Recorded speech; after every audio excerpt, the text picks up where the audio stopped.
Приветствую вас, уважаемые зрители! Близится начало нового евросезона, и армянские болельщики с большим трепетом ждут выступлений наших клубов. Напомню, что чемпион Армении Урарту выступит в Лиге чемпионов. В первом квалификационном раунде ему достался чемпион Боснии Зринский. Первый матч будет в Ереване 11 июля, а ответный в Боснии 18 июля. Остальные три наших клуба – Пюник, Арарат Армения и Алашкерт – выступят в Лиге конференции. Их соперниками будут эстонская Нарва, албанская Игнатия и черногорская Арсенал Тиват соответственно. Первые матчи с участием армянских команд состоятся 13 июля, ответные 20 июля. Предлагаю сегодня познакомиться с соперниками наших клубов и оценить наши шансы на выход в следующий этап. Но прежде призываю всех подписаться на канал, если еще не сделали это, и отблагодарить меня своим лайком. Итак, Урарту спустя много лет возвращается в Лигу чемпионов, где будет биться с клубом из боснийского города Мостар Зринский. Клуб основан в 1905 году, однако после Второй мировой войны был распущен и вновь вернулся на футбольное поле только после создания независимого государства Босния и Герцеговина в 1992 году. За последние 20 лет клуб 8 раз становился чемпионом Боснии, а в минувшем сезоне установил свой личный рекорд, взяв помимо золота чемпионата еще и Кубок Боснии. Зринский 14 раз участвовал в Еврокубках. Наилучший результат был зафиксирован в предыдущем сезоне. Проиграв в первом квалификационном раунде Лиги чемпионов, команда продолжила борьбу в Лиге конференции, дойдя до стадии плей-офф. В решающем матче они уступили Братиславскому Словану в серии послематчевых пенальти. Примечательно, что Зринский имеет опыт выступлений против армянских клубов. В сезоне 2015-16 боснийский клуб в первом квалификационном раунде Лиги Европы проиграл гюмрийскому Шираку с общим счетом 2-3. Зринский имеет симпатичный одноименный стадион вместимостью 25 тысяч мест, 9 тысяч из них являются сидячими.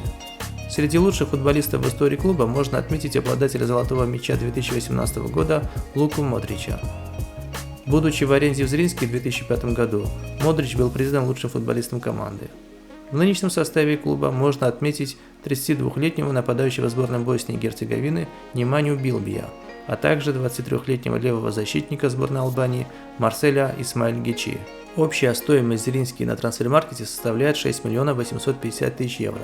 Это сопоставимо с Урарту, наш клуб стоит 6 200 000 евро. В отличие от армянского чемпиона, боснийцы в последние годы постоянно участвуют в Еврокубках, имеют более опытный состав и, на мой взгляд, имеют небольшое преимущество в этом противостоянии. Соперник Пюника команда Нарва Транс в минувшем сезоне завоевала Кубок Эстонии, а в чемпионате заняла 7-е место. Лучшим результатом в чемпионате Эстонии для Нарвы является серебро, завоеванное в 2006 году. У клуба есть свой стадион вместимостью в 1000 человек, но он не соответствует требованиям УЕФА, поэтому эстонская команда примет Пюник на одном из столичных стадионов. Пожалуй, наиболее известным футболистом в истории клуба является Валерий Карпин, который начинал свою карьеру в этом эстонском клубе. Если говорить о нынешних футболистах, наиболее дорогим активом является 21-летний эстонский полузащитник Никита Михайлов, стоимостью 225 000 евро. Также выделяется новичок команды и ее самый дорогостоящий футболист Харден Суарес. За плечами 29-летнего колумбийца несколько десятков матчей высшей лиги Колумбии. Его стоимость 200 000 евро. Можно еще отметить молодого бразильского полузащитника Кауана. 22-летний воспитанник Коринтианса выделяется цепкостью и своей агрессивностью в центре поля. Его стоимость 50 000 евро. Общая стоимость состава на данный момент составляет 1 430 000 евро, против почти 6 миллионов у Пюника. У клуба богатая история выступлений в Еврокубках, хотя точнее будет сказать, богатая история поражений. За всю свою историю клуб ни разу не смог пройти ни одного раунда. Вместе с тем Пюник во главе с Егошей Меликяном опытная команда с приличными результатами в Европе за последние годы. Думается, что однозначный фаворит в этой паре – армянская команда.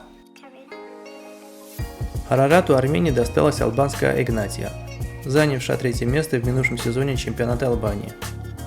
Она также взяла Кубок Албании. У клуба есть свой стадион в Рогожине, вместимостью в 4000 человек. Однако, скорее всего, матч с Арарат Арменией состоится в Тиране, на стадионе одноименного клуба.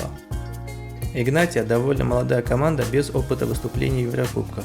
Самым опасным и дорогостоящим футболистом в составе является ганский нападающий Рафаэль Двамена, успевший поиграть в испанской Ла Лиге за Леванте. В минувшем сезоне он наколотил 11 голов за Игнатию. Его стоимость на данный момент составляет 400 тысяч евро. Забавно, что столько же стоит новичок команды азербайджанский нападающий Вусал Искандерлы.